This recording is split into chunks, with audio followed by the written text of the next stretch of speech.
All right. I'm Caleb Melchior. This is EmergentLive. I'm a landscape designer with the Masters of Landscape Architecture from Kansas State University. I currently work for Pion Smith and Associates. And if I was a garden tool or implement, I would be a rake because I'm flexible for a lot of different garden tools. And if you leave me lying around and forget about me, I'll come back and smack you in the face later. Okay, so I'm Lindsay Kerr, and I am currently an estate horticulturist in Connecticut. And I have 2 master's degrees, one in historic preservation from the University of Georgia, and one from the University of Delaware and the Longwood Graduate Program in Public Horticulture.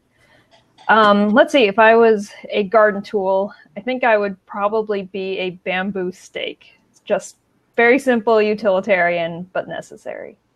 Oh, and an aside, I have 2 dogs as well, and if they bark, I apologize. Okay, so my name is Lloyd Traven. I, like most horticulturists, work for my wife at Peachtree Farm. We've been here together now for, this is our 34th year here. I went to graduate school at Cornell University, was actually in training to be a surgeon before I met Candy, and fell head over heels in love with her. And she liked plants and gave me one, and I was absolutely hooked beyond belief and changed my life. Went to Cornell for graduate school, and then got into commercial floriculture. Worked for Ball coming out of graduate school, and then we bought this farm in 1983. So that's what we do. If I were a garden tool, however, I would be a cobra head, which is just one of the most useful tools I have ever seen. I love the people who make it, and I love the materials that they use. All recycled materials, just a great tool. And you can pry things out of the ground with it too. Great tool. How about you, Candy? How about me? Come over here. Introduce yourself. Here. Okay. Here, I'll move over a little bit. Slide. You'll see yourself. Keep coming. You have to come into the screen. Okay, it's your turn now. Here, we'll shift it. My turn for what? There you go. Talk a little bit about yourself, and if you were a garden tool, what would you be? Okay, talk a little bit about myself. If I were to change my name, I'd change it to Candy Peachtree, because my initials, I'm Candy Peterson Traven, but I should change it. I've been here over half my life, since 1983. I'm passionate about what I do, and I'm kind of not real comfortable talking about it. I'd rather do it. And if I were a garden tool, what would I be? The cobra is a great tool. I'd be a garden cart. Oh, That's a useful one. Yeah. Nice. Yeah, definitely. I like that. That's what I would be. Yeah. Carry the load. Yeah.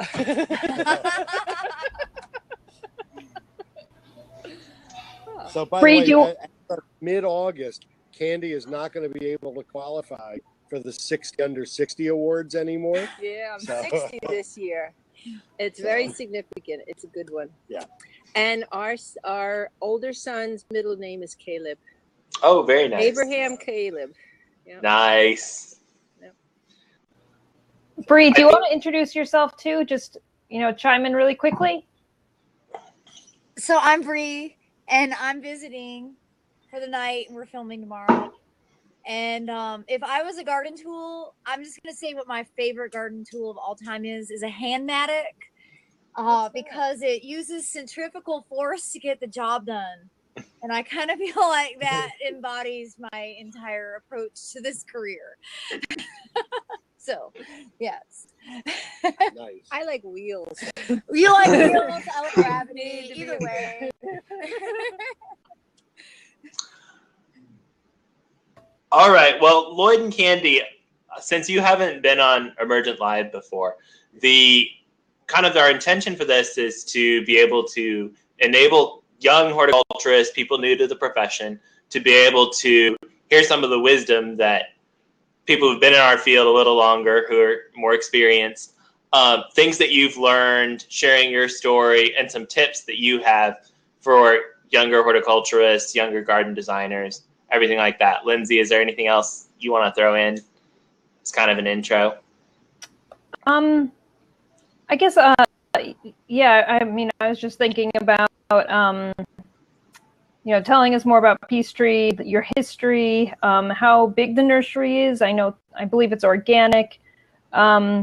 Just, you know, give us a general idea of what the nursery's like and general operations, maybe. Well, we are USDA certified organic. We try at all times to be as environmentally sound as we possibly can. We're using biocontrols for our insect and pest control, disease control, almost 100% exclusively. And the interesting thing about what we're doing is that we grow a great diversity of plants. We're, as we say very, very proudly, we're the no petunia zone. And, and we don't grow PVC, petunias, verbenas, calibrachoa. And so we're known for having unusual products, unusual things. We figure out how to propagate them and, for want of a better term, commercialize them for high-end garden centers, but also botanical gardens and museums and estates. And so we have, you know, we're able to meet the needs of a very, very diverse group of customers. But we have to do it all organically. And because there's such diversity, it presents a unique challenge as far as being able to do that effectively without resorting to spraying. So, Lloyd, one thing that you do is you are kind of the main supplier for the Philadelphia Flower Show. Is that correct? We're one of the primary forcing companies for the flower show. And, you know, there's people who specialize in certain things. There's a couple companies that do big trees for them really well. We're not really equipped to do, you know, full-size trees. But when you start talking about annuals and perennials and bulbs and herbs and vegetables and things like that, we're one of the primary. There's just a very few companies that do it.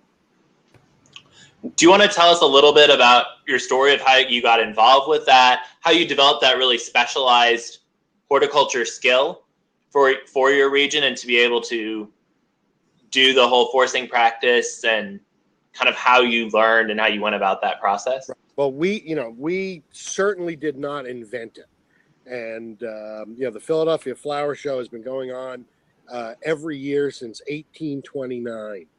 And, you know, and of course, Philadelphia is, you know, the public garden capital of the country.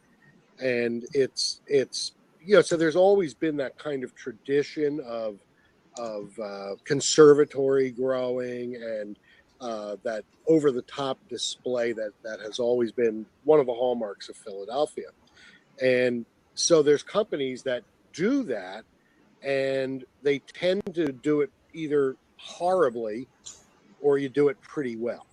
And we're fortunate that we're one of the ones that has the facility that allows us to do that pretty well.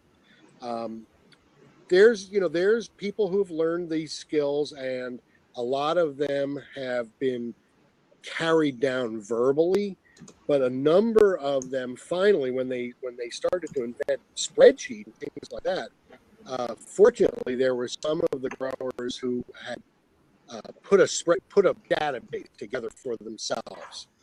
And you know, we have our own database, and it's, you know, a couple thousand different plants on that database for, you know, when you need to flower it dependably at full height in the third week or second week of February. You know, this is the schedule that you have to follow for that plant. And it starts now. It starts in August for next year. One of the things that we've done, I feel like we've combined science and art. And I think people come to us because we don't say no. It's no, we've never done that. No, it's too hard. No, that's too weird. We're open to new experiences. And that's kind of what the Philly Flower Show was. In addition, it's really important you know, obviously you sell plants to make money to take care of your business, but it's more where's the plant going and the honor that's in it. You know, to know that, you know, the display that our plants are creating, or I remember when we first started and we sold herbs to the national the National Cathedral. I was so excited because it was like, you know, my babies are going to this special place, you know. So that part of it too. Right. Yeah, it is. It's really, you know, it gets really exciting. But it's also to turn other people on to plants, because that's why you sell directly to something that's going to touch people's lives, not the garden center. And just like any other show, one of the things that they were sort of falling prey to is an aging population demographic. You know, when you're doing a traditional and boring displays, and when you're doing a traditional, large-scale, you know, archetype flower show, it's easy to get really, really stale when the crowd keeps coming every year. A lot of display gardens do the same thing. You know, it's Christmas at blah, blah, and you can go any year and see the same look. And, you know, so the show has changed tremendously in the last decade or so, 15 years, when Sam Lemhenny showed up and all that. It just became, they're pushing for a much younger demographic. And we really enjoy being part of leading them into that kind of, by pushing for, let's not use that same proven plant shrub that you know works. We've got some really better genetics coming out now, and let's try them. They're going to be more dependable for you, and getting these people to start to look at things that way, you know. And they're getting a much younger crowd at the show, by the way, much younger, you know, which is really the intent of what they did. So as part of that process of kind of trying new things alongside your old stables, do you have an active test garden or test area greenhouse or something like that? How do you start to make those choices, and what kind of a process do you follow? We have a number of ways that we do that. One of them is that, you know, we get trials and samples and things like that from all over the world, and not just new breeding. A lot of these are what I call grandma's plants. And that was the first thing I showed Bree in the garden here when she arrived, was, you know, one of these plants that's been around forever, Serrata theca, and also known as poor man's foxglove. It's a beautiful plant, and nobody grows it because it's unruly, it's not uniform, it's not a little meatball in the beginning of May. Therefore, it has no value in the marketplace. And we sort of have said, no, that's just not true. And, you know, so we're always looking for those kind of things, and we put them out here. You know, we plant them. We have the garden around the house. We have new varieties that we trial in the greenhouse. We go to California to the pack trials where they're showing the newest, you know, plants that are available. Right. And we know a lot of people. Right. So a lot of people are like, yeah, you got to try this. You should try this. You like, should see this. Check this out. And what's really exciting is when a breeder comes to you and they've got something. And that's happening And that's happening a lot. You know, and they're just excited. I mean, they are just vibrating. You know, this is the one. This is the plant for them. You know, and they are totally psychically invested in that plant. And you got to try this. You got to see this. And it's really exciting. We have a couple sections in the greenhouse that, you know, I sort of call them the liver dye, you know, where you plant them up and you put them in there, and you kind of walk away, and they're watered with everything else, and they're just not, you're not maintaining them. You're not doing a whole lot with them. You just want to see if they live or die. And if they live, then you start taking a look at it. Well, what does it have any redeeming qualities here? You know, and a lot of plants really don't. We look at it and we say you have to have at least 3 benefits that you can point to for any plant that we're going to introduce.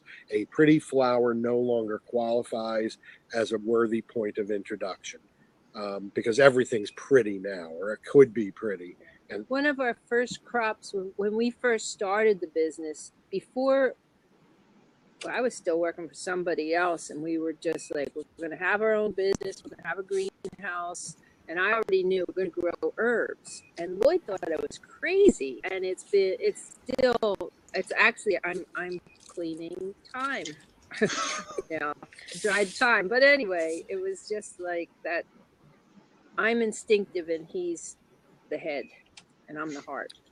Right, scientific and artistry, I guess, because I am not very artistic. So, I know something pretty when I see it. Right, and a lot of plants I know I can see a plant and kind of know what to do with it, and it's more a lot of plants I don't even know.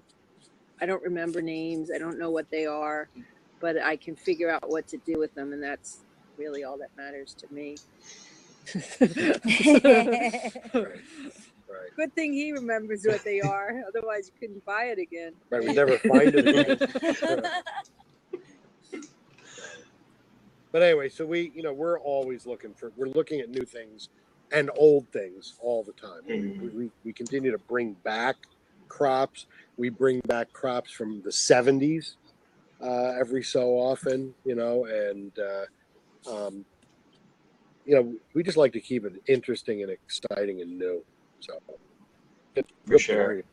If I was just a bedding plant grower all year, or and then poinsettias and then mums, and oh my God, I mean, I know a lot of people have a great career doing that. It's just not for me. And there's a place for that.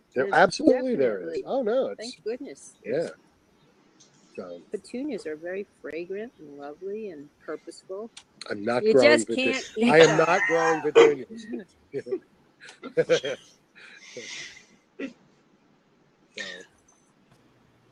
Well, I'd like to just ask a quick question. Well, maybe it's not quick, but about millennials. You've talked about them before. I believe your children are millennials now and involved with the business, at least one. So could you maybe talk about kind of the working with family members, and also just maybe some thoughts about millennials, working with millennials, managing millennials, and maybe what millennials can do to work better with people like you, or work better within the nursery business? We started making, I'm going to say 10 years ago, probably, a very conscious effort to make the company younger. And it was really we were walking away from conventional production. And we were right then really getting into the softer, sustainable, environmental growing practices, and it was pretty lonely. It was there was nobody else really examining that stuff at that point. And we started off using low impact chemistries, and started to learn a little bit about it. And it was, I hated spraying. I would find any excuse not to spray, and much to my detriment, I guess, at that point. But we felt that we were just getting too set in our ways, that we were trying to, we knew we had to break the mold, I guess, and so we started looking at younger people, and we got too much resistance from when we had people who were older, set in their ways, and they were resistant to change. So that was one of it. I think the passion and the energy of youth, I think that younger people now are much more with it, with technology and the changes. So that was really important. And not afraid to work. I don't understand where this concept that nobody wants to work. It's like you don't last. You just won't last in this industry if you're not willing to work. I mean, come on. And it's. Did I interrupt you? No, I'm sorry. No. I'm catching my next thing. So we're now. We wanted the energy. We had a grower who he was just a very aggressive personality. He was very outspoken, no filter whatsoever, and I have zero filter as well. And so there were times when it got a little bit, I don't take that stuff. He didn't want to hear it from me. So we're talking about new plants and we want to introduce this. And he's just shaking his head and smirking at me. And finally he says, well, what does it do? What do you mean, what does it do? What does this plant do? What's its reason? And I'm looking at him, I'm saying, well, you can see what it does. It's right here in front of you. The classic tag concept, boy, you don't need a color tag. You can see it in front of you. So, what does this plant do? And I said, what? I don't understand what you mean. It's a big, beautiful flower. Yeah, it got a flower. Everything's got a flower. What does it do? What do you mean? He says, can I drink it? Can I smoke it? Can I eat it? Can I make a tattoo or a dye out of it? Does it smell good? Is it winter heart? He just starts going off on me on 25 or 30 different things that plants can do for you. None of them involving a flower, none of it. And that really hit us. That nailed us to a wall. And it was like, oh my God, that's it. That's it. It doesn't matter. It's what do you do for me? How do you make me feel? That's what plants do. And that's why the herbs were always so significant. It's like, gosh, they're the oldest plants there are, and they truly are. The medicinal, the ornamental, culinary, everything. Right. There's so many things that we can do with plants. Sensual. And what we sell is 2 or 3 attributes of it. What we need to sell is the experience. That right. But consumers don't care about earliness. They don't care about it's a new color or a breeding breakthrough, a paradigm shifter, game changing. It doesn't mean anything. Then the growers were shipping plants because they fit on a cart. Not because it was, what did it do in the garden? It was like, oh, I can make more money because they're all meatballs. The question was about millennials. Sorry. So that was a key for us, and we knew we had to have a younger attitude, the only way to get a younger attitude and a younger thought process is with young people around you. And our company now, if you take Candy and me out of the mix, our company now averages about 28 years old. And, that's pretty young, I think. Yeah. And we like that. And we're continuing younger. We hired a kid right out of Delaware Valley University last year. He was 22 years old, and he comes out of college. I was 21 when I started. Not here though. Not here. But and it was okay. It's your first day on the job. This is what you're in charge of. Get to it. And you're going to kill some stuff. By the way, you're going to kill some plants, but you don't kill them the same way twice. And don't kill them the same way twice. That's the best advice ever. Right.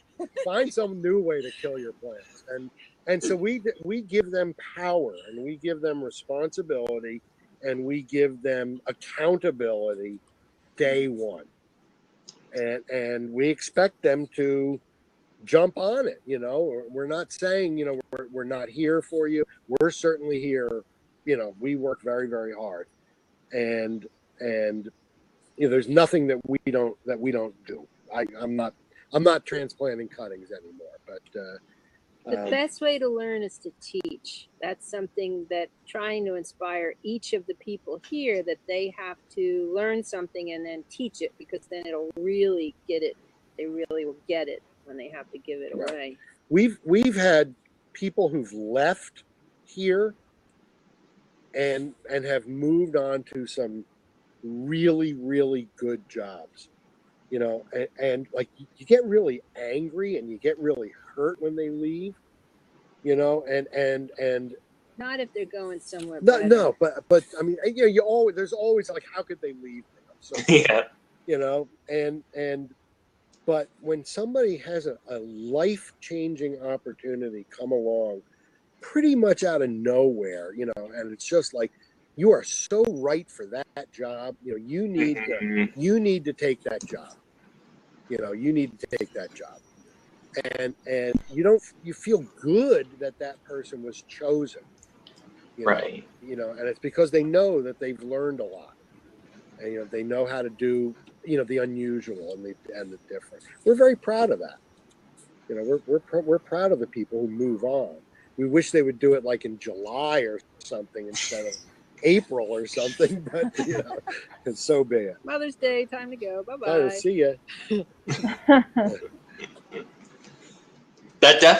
It definitely seems like that's something that your company isn't afraid to really develop your workers and push your workers, even if at some points that set of skills or the aptitudes that they're learning enables them to move on, which it feels like a lot of times in the horticulture industry, we kind of get stuck in this little circle where we just refer to just like you were talking about with growers and the way they were just referring to retailers and developing plants to grow on carts. Mm-hmm. Expanding your vision and being exposed to that bigger circle is so important for staying relevant. Mm-hmm. And for your generation as well. You know, you can't stay at home and never go to meetings. You can't, you know, get so stuck. You know, you've got to be besides the job. Right. You know, like none of, you know, I always said I'm a grower. It's what I do, but it's not who I am. And that life that you have outside of that is way more important. You know, it may not be your passion or what you're driven to, but you know, it's like it's a means to live the kind of life you want to live. You know, and that's a different thing. You know, that's a different thing. I did not grow up on a farm. I certainly did not come into this with a farmer mentality whatsoever. Nor did I ever go into this with the assumption that I would always be broke. Mm-hmm. You know, because if you go into it assuming that, you will always be broke. Mm-hmm. You know, because you're not worth it. You don't deserve it. You haven't earned it. And it's just not true. You know, it doesn't have to be that way. So what are some of the things that when you're looking at younger applicants or when you're looking at younger horticulturists in general, what are some of the things that you as an employer and as an established horticulture industry professional, what are some of the skills or the special things that youngsters can bring that make them stand out for your company? And for the Sorry. We have no filters. I gotta worry. no, at my house we talk over each other all the time. So well, the first thing, the most critical thing, I mean, and this has been proven time and time again, the dogs have got to like you. Yeah, the dogs actually come to the interviews. They do. And if they don't like you, forget it. Yeah, it's not going to happen for you. And we're not crazy dog people by any stretch of the imagination. But there have been people that we've hired who the dogs were never comfortable with, and they don't last. You know, they're just not the people you want around you, and it's just one of those things. Anyway, but that's not really important. It's just funny. It's true. But we spend a fair amount of time talking with the people. We want to know. We're concerned about the professional background. It is, we always say a graduate degree from Cornell is not a requirement for working here, but it certainly will get you in the door. And what about from Purdue? Well, or Purdue, or but we tend for full-time positions, we hire college graduates almost exclusively, and because we are looking for somebody who has proven their ability to think critically on their own and complete something on their own without, we're not looking for people to come to us and say, what do you want me to do now? I want people who come and say, this is what I got done. Yeah. And we can then move on to something else and do something else effectively and well, and all of that. So we're looking for a different kind of person than I think a lot of people are looking for. It is that can-do attitude. That's like, you first have to realize, you have to set that intention in your head. I can do that. I want to do that. This is how I'm going to do that. And that's the people you want, not people who are fearful or kind of shy, or well, shy is okay, but you get what I'm saying. But bad attitude. The attitude is everything. The attitude is it. Entitlement is not acceptable. No. You shouldn't get into horticulture if you feel entitled. The thing that I always said is, you train for aptitude, but you cannot train attitude. And they either want to be part of the show here, and it can be a show, or they don't. And if they don't, then maybe this is not the right fit for you. And then the other thing is plant instinct. I mean, something, you're saying you have to have a college degree. You have to have a sense. Plants, you have to be able to listen to the plants, and that's not always something that can be taught. There's people who are brilliant, they just don't get it when it comes to plants. It's that touch, that feel, that sense, intuition. Lindsay, I've been hogging the show for a while. What was that? I'm sure you. Oh, no, I've been hogging the show. I'm sure Lindsay had some more questions lined up. Okay. Well, kind of along the same lines. Well, I guess, Caleb, you and I talked yesterday about, Lloyd, you seem to be really involved in different organizations. So how can young professionals use these professional organizations to their best advantage, as well as trade shows, conferences, things like that? Okay, that's a great involvement. That's a great question. This Lindsay, you're absolutely hitting on what. This is something that Candy and I have discussed a lot, and we made it a mission a long time ago, and I say this when I go to meetings and do presentations, that one of the things that I learned early was that there's people who help, who are always helping other people. They recommend people for a speaking gig. They recommend them for a job. They do all of these things that make it easier for the next generation to get their chance to show what they have. And there's always somebody who's doing that. In my case, it was Paul Ecke Jr.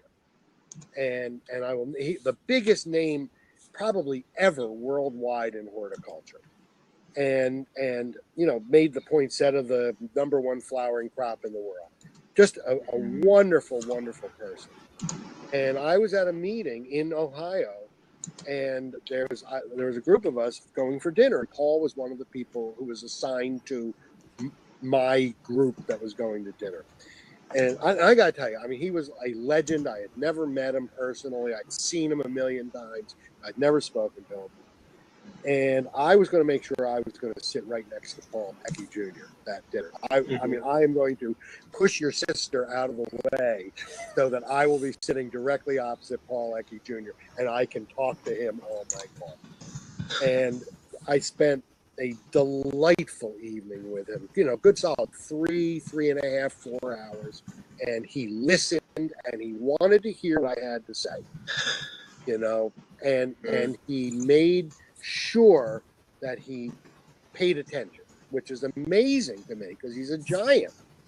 And I never forgot that. And I said to myself then, this is how you give back. This is how you help other people come along when nobody else is giving them a shot.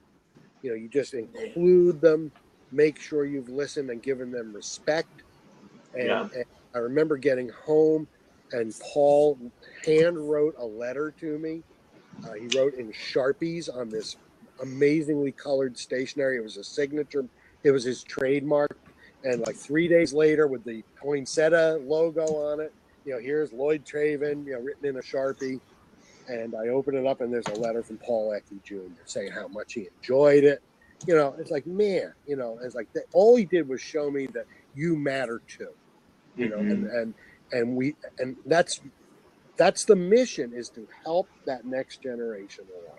I remember when we first started, and with the herbs, I had grown them. I knew some things. I knew, you know, herbal lore and things like that. But there were Tom DiBaggio took a lot of time with us, and I learned so much. But he just took the time. You know, I know how busy we are doing what we do, and he took the time to really, you know, share and educate us. And we were strangers, you know. He just like took us in. And Sal Gilberti, oh my God, he spent so much time with us, and really was so helpful. So you just pass it on, play it forward, right? Yeah, you have to do it. And I tell people, start now. Yeah, I'm telling you guys as well. Start now. Join organizations and be active in them. Right, be active in them. We are all struggling to get young people involved. And when an organization, does comparatively, comparatively old, when the organization is not perfect and doesn't meet all your needs immediately the first day out, work within it to fix it. Don't bitch about it. You know, and just do something about it, because they're looking for young people. If they're not looking for young people, stay away. But they're mostly looking for a lot of young people. But look at Fridays, look at Saturday's symposium. Right. And we've struggled to get 100 people signed up, you know, and have had to deal with sponsors to bring extra people in. Like, young people need to be at conferences that are relevant, in which organizations are specifically. Well, they won't be relevant if the young people are not involved. Well, that's true. They've got to be on that. So and I think one of the and I've had this conversation with you and with Crystal and a few other people. Well, you know, that part of the reason is, of course, that a lot of these conferences and things like that are unaffordable. But Saturdays was $95. No. But you got to get to Philadelphia. You know, there's always you got to fly into Philly. You got an expensive hotel room. You've got this, that, the other thing, and it costs a lot of money. And I look at that and I say, you know what? You're right. It costs a lot of money. Yes. So does Starbucks. Yes, it does. Right, but it all costs a lot of money. And if you're young and you are not willing to invest in your own career, why? Tell me why I should give a rat's ass about your career. For sure. You're not willing to help yourself get that career going too. And so there's a responsibility to invest in yourself as well.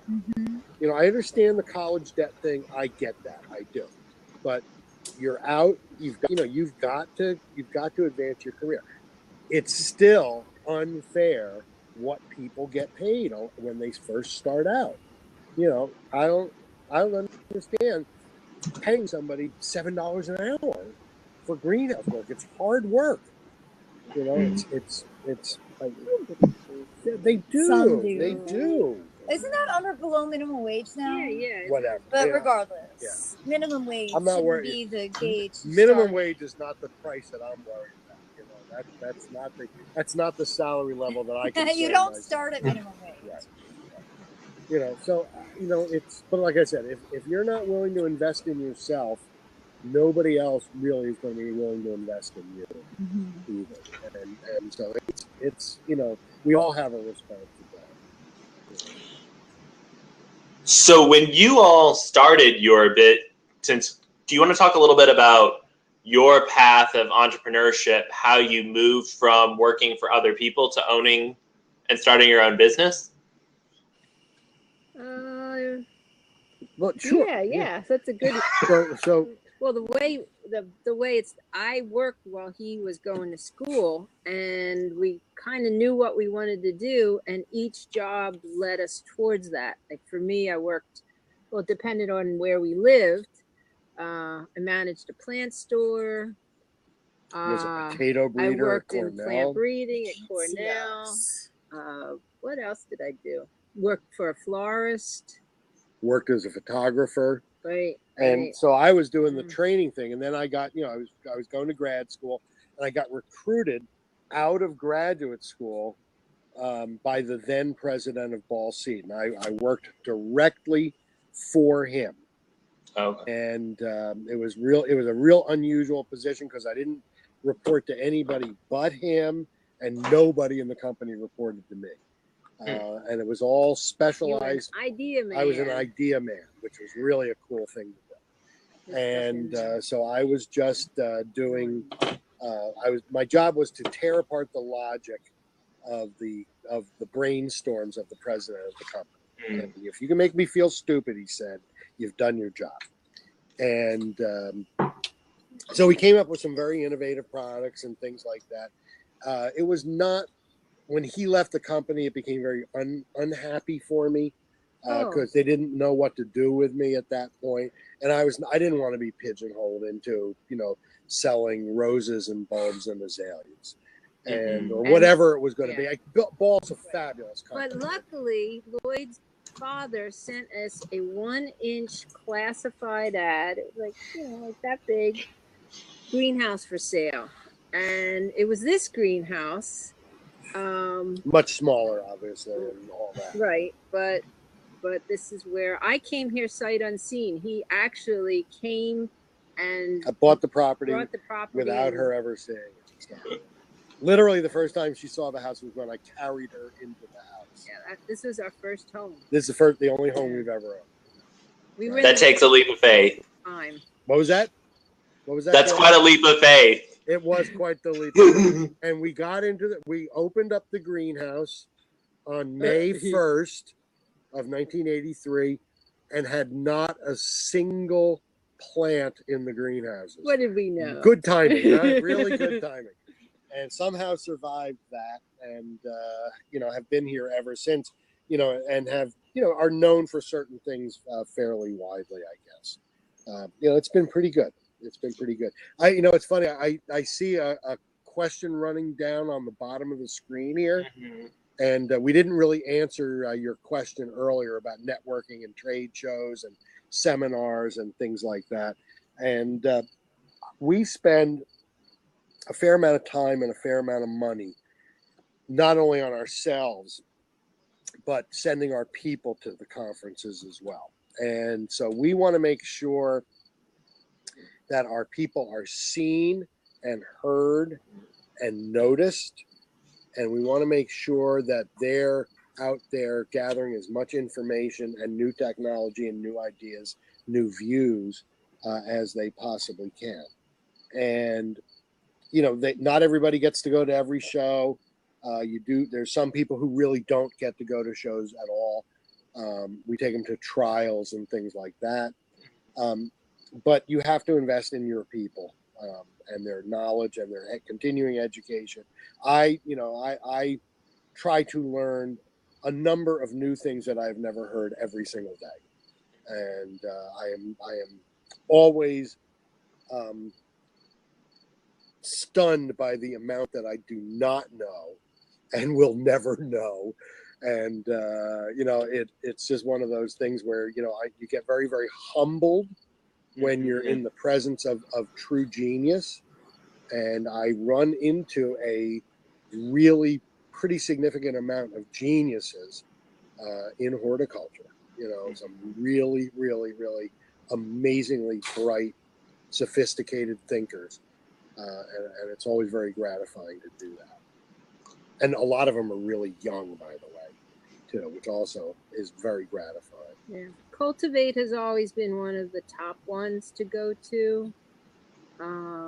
Cultivate is a must. Yeah. Without a doubt. It's the only one that has a full-scale, multiple-day educational component coupled with a gigantic trade show. It's the best show in this hemisphere. There's nothing else that comes close. And it's if you're retail, obviously you got to look at maybe the IGC show or something like that.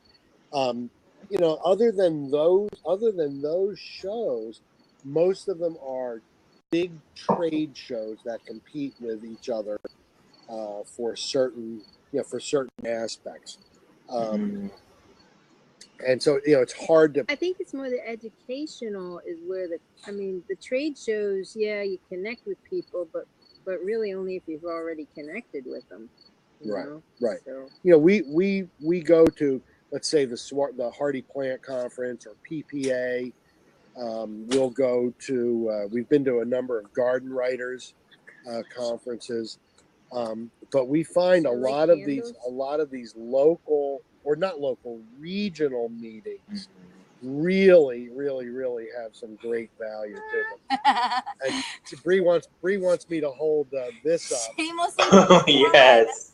Promote the Far West show, And the Far West and is they, now I'll really. move this up closer to you so you can Everybody get signed up to go to Far West Yeah. and support Crystal's education measures Yeah. and all Yeah. the people Yeah. that are coming in from out of town.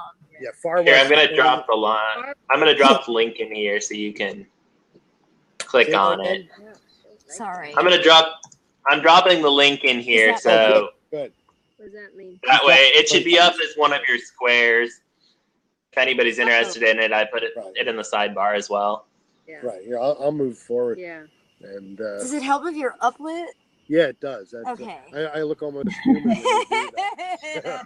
I've had just No, enough it- TV experience. That's right. It makes my nose look bigger.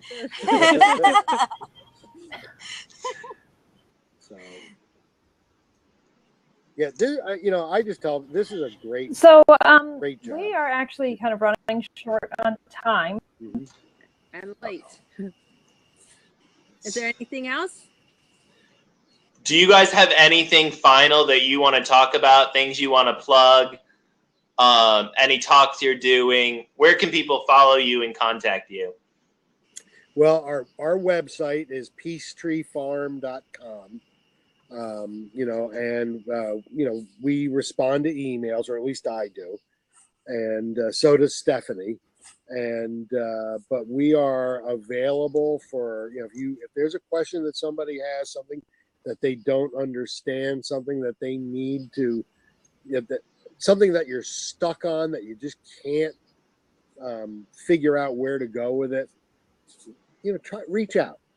Reach out to us. And you have Instagram. And I do Instagram and I do Facebook. I'm very active on Facebook.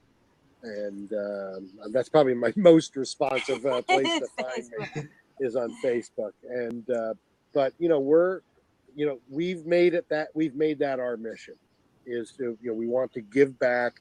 We want to help people come forward. And there's absolutely no downside to it that I've ever seen helping other people move up. So, Lindsay, did you have any other questions that you well, wanted to get followed up? Let's see. Well, I think that I was going to ask if, and I got, I lost my internet connection for a second there, so I missed what you asked. But I guess, do you have any advice for young people coming, out of college or, just beginning their career in the green industry? Do you have any advice for them just off the top of your head, other than asking for help? Yeah. I'm going to say, don't just send out a bunch of resumes and emails and stuff like that. We're not going to notice you there. The personal reaching out, the showing your commitment to following your dream is very, very important to see. Some of the people that we have hired have been relentless in following up with us. And they make sure that we're aware that they want to be here. And I think another really important thing is to start young. And if people are passionate about plants, volunteer for public gardens, or when there's a flower show, there's lots of opportunities. And that's a good connection because those people will then help guide you. So I think that volunteering is important. Building a network. Building a network. One of the things that I learned a long time ago that I try never to forget is that we do in this industry, we create magnificence out of nothing. Literally, you take a begonia seed and you germinate that, or an orchid seed or something like that. It is simply among the most magnificent creations on the planet. Incredible what we do. And we're so fortunate to be able to do it and have fun doing it and enjoy it and see that. And we lose sight of that so often. We forget what it is that we are actually doing. And we lose that joy and the excitement and the passion for doing that thing, and focus on the hours and the hard work and the sweating and the cold and the, all that stuff that everybody deals with. The rich people out there who come in and they see what we do and they go, oh my God, I wish I could do that. They mean it. They absolutely mean that. And we should never stop feeling blessed that that's what we're able to do. That's kind of how I think about it. We're very lucky. We're very lucky. And our profession is valuable. Absolutely. And we can be lucky and still earn an income. Value. Yeah. It's a good life. Yeah. It's an important life. Yeah. It has meaning. And we forget that. We do forget that. So I didn't forget that. we have moments where we forget it. Yes, that's true. Yeah. So anyway, that's kind of where I come from. We're all very lucky to do what we do. Very lucky. Well, thank you so much, both of you, Candy and Lloyd, for being so generous with your time. Bree, thanks for getting everybody hooked up and their technology going. I'm a dot connector. Are you guys going to the thing on Saturday? Lindsay is. You are. Lindsay will be there. Unfortunately, I won't be. Bree, do you want to just give a quick shout out for what it is for when this goes up on YouTube? Yeah. All right. So the New Roots to Horticulture Summit is Saturday starting at 9 a.m. at Longwood, followed by a poolside dinner at Chanticleer from 5 to 7. And tickets are still available at GWA.com, maybe Garden Writer Communicators. I should know look the on website. The business of gardening. I'll put the link in the comments. On Emergent, it's been up there. So join us for the day. It's a day of technology and green infrastructure from well-seasoned professionals. Well, it sounds fantastic, and I'm disappointed I won't be able to be there. Thanks, everybody. We're going to stop recording now.